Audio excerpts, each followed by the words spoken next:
In my last video, I apologized for the lack of videos and said I would make more, but as you could probably tell, it's 2 months later and I've done jack shit.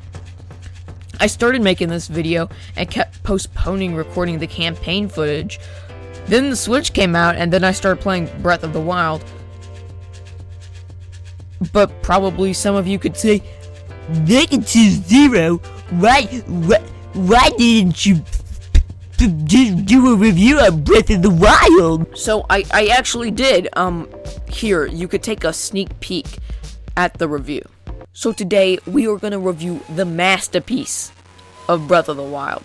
You know, its graphics and its sound design are beautiful. I know you probably can't tell because it's pixelated and I've had to distort the sound. Because, you know, Nintendo will get mad at me if I, try to show anything. But trust me, it's a great game. Just trust me. To start off with the review, you don't know the seizure I went into when they announced this game.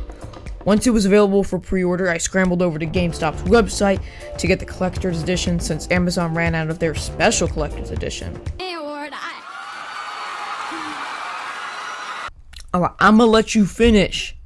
But first, never pre-order something from GameStop's website. The game took a week to get in after it was released. Alright, you could continue.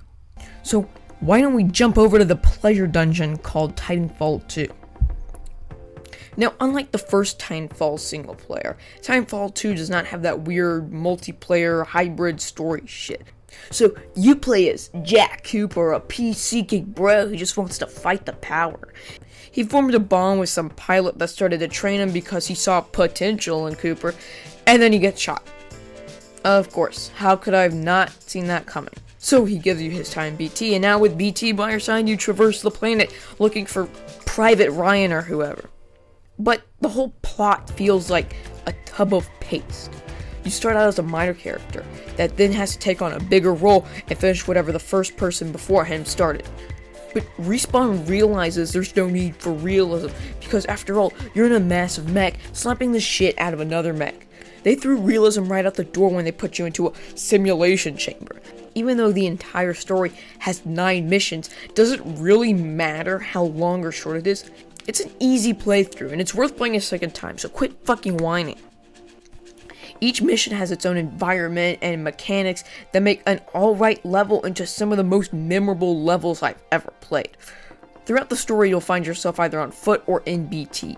In most of the missions, you'll be on foot. This is where you're going to do all your wall running and defeat waves of enemies. You only really use BT for fights with bosses, but he usually provides commentary even when you're separated. I mean, it's kind of weird at first. You meet BT, and you don't really know him, and he really doesn't know you, so it ends up like this awkward first date. However, just like a great date, once you got inside the other person, you really start to know one another.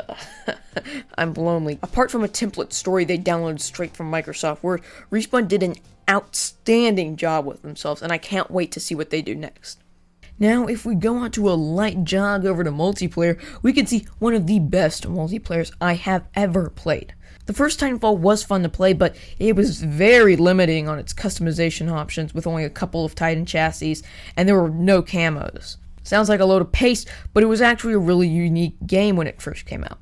Now, I don't want to go even near the shitstorm that is the latest Call of Duty entries, but there are some similarities that have to be mentioned. You know, they both have the same base mechanics like wall running and abilities that charge over time. But Call of Duty expects to throw all the mechanics and some nostalgia in there and leave it out in the sun for a couple days. All of the Titanfall games started out with base mechanics and build everything else off of that to make the masterpiece. It really feels like I'm comparing a kid with Down syndrome to Bob Ross. Plus, Titanfall has giant fucking robots. Speaking of giant robots, Titanfall 2 has 6 Titan chassis. Ion, the Power Hog, Scorch, the Lazy Pyro, Northstar, the MLG Sniper, Ronin, Bigger Genji, Legion, a slow tank, and last but not least, Tome, an asshole that's going through rehab. The gameplay is fast-paced, and the subclasses reflect off of that. You gotta grapple to swing around the map. My personal favorite, Phase Shift, if you want to just completely disappear from the battlefield. All of the Titans and subclasses clash together to make a game that you want to play. Sure, things can get a little repetitive at times, but you just take a break, rub one out, and then come back to it. Now, we run into a minor problem with the maps.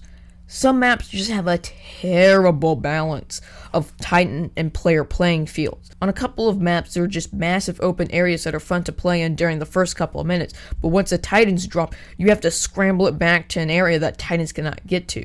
Then you play a game of Anne Frank having to wait for the Titans to finish fighting. The way they score gives you some self-worth, not that you have any. Instead of measuring the amount of players you've killed, they give you a combination of points for killing Titans, players, and an assortment of NPCs.